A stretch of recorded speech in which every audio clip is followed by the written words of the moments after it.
पूज्य सद्गुरुदेव भगवान के श्री चरणों में सादर प्रणाम। भगवान शिव एवं भगवान नारायण सदा ही अभिन्न हैं।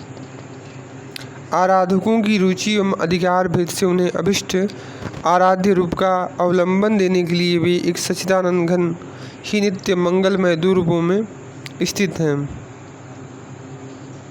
कपूर गौर अरिभूषण चरमांबर विभूति भूषण गंगाधर चंद्रशेखर नीलकंठ मुंडमाली त्रिशूलधारी ऋषभ वाहन उमानाथ और नवजलधर सुंदर रत्नाभरण भूषित पीताम्बरधारी श्रीवत्स वछांकित कौस्तुभकंठ वनमाली शंख चक्रादिधारी गरुड़ वाहन श्रीपति, ये दोनों एक ही तत्व के दो नित्य चिन्मय लीला विग्रह हैं।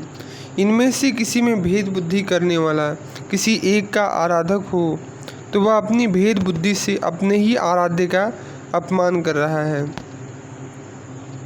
यह उसे समझना चाहिए। भगवान श्री राम ने भी स्वयं कहा है, शिवद्रोही मम भगत कहावा सोनर सपने मोह न भावा। भगवान नारायण मर्यादा पुरुषोत्तम प्रभु श्री राम एवं लीला पुरुषोत्तम प्रभु श्री कृष्ण परम शैव हैं।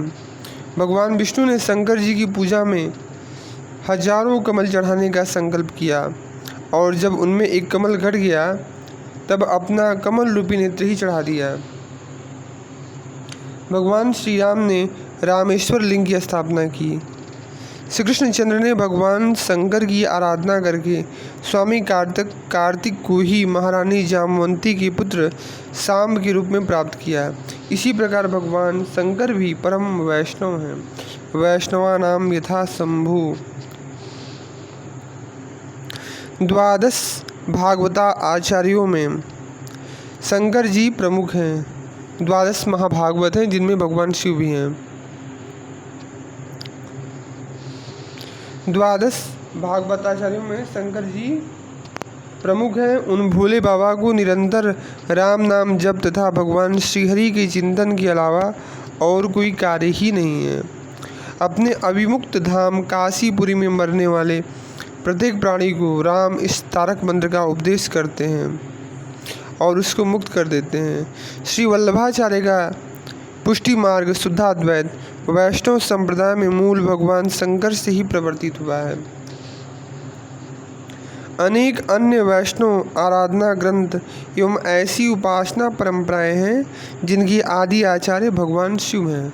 भगवान विष्णु और भगवान शिव दोनों ही नित्य हैं और दोनों ही चिन्मय हैं। भगवान ब्रह्मा की भ्रू मध्य से तो नील लोहित रूप में रुद्र की ही उत्पत्ति हुई। कपूर गौर त्रिनयन भगवान शिव का श्री विग्रह नित्य है। भगवान शंकर की मंगलमयी अनंत लीलाएं हैं। उनमें से उनका हलाहल पान तो लोक मंगल का ही मूल है। देवता और दैत्य दोनों मिलकर क्षीर सिंधु का मंथन कर रहे थे। मंदराचल को मथानी बनाकर उसमें वासुकी नाग को लपेटकर वे समुद्र का मंथन कर रहे थे। भगवान नारायण ने कच्छप रूप से मंदराचल को अपने पीठ पर धारण कर रखा था।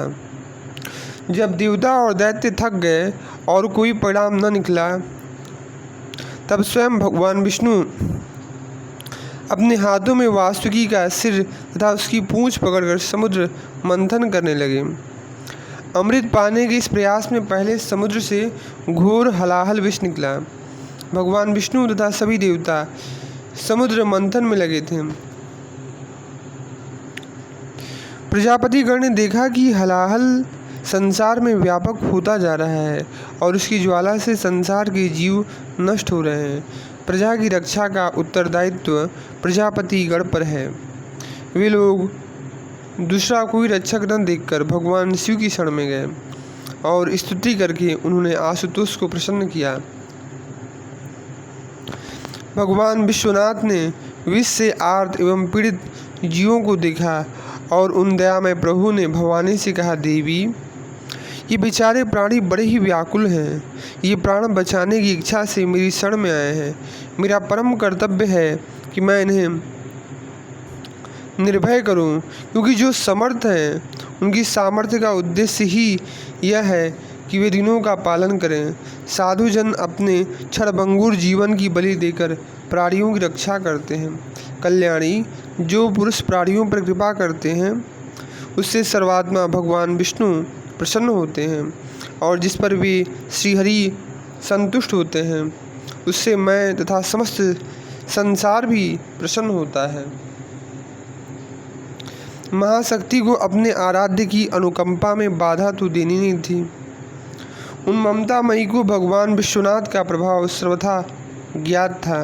उन्होंने अनुमोदन किया और भगवान शंकर ने उस व्यापक हलाहल विष को अपनी हथेली पर रखकर भगवान का नाम लेकर पी लिया।